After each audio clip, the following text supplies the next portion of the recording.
Iqonga labahleli bomzantsi Afrika iSANEF livakalise umothuko emva kokuba intatheli yase Ficksburg ithe yahlaselwa ngamapolisa. Lentatheli kuthiwa ibisenza inqaku layo elimaluunga nokusebenza kwamapolisa kulengingqi izolo. uPaul Nthoba nobefudula intatheli yejelo le-SABC kuthiwa uhlaselwe kabini ngosuku olunye.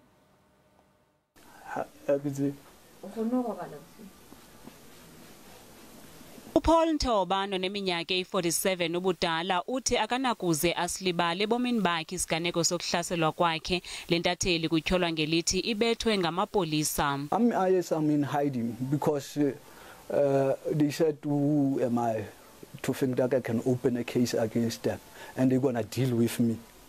So I'm scared. I live alone, and then our area is quiet. I don't know what could happen to me, and that's why I'm in hiding. I wish I could go out of the country, but the borders are closed. Who is there to protect me? That's my main work. I keep on asking myself, who is there to protect me? A police station is supposed to be a sanctuary.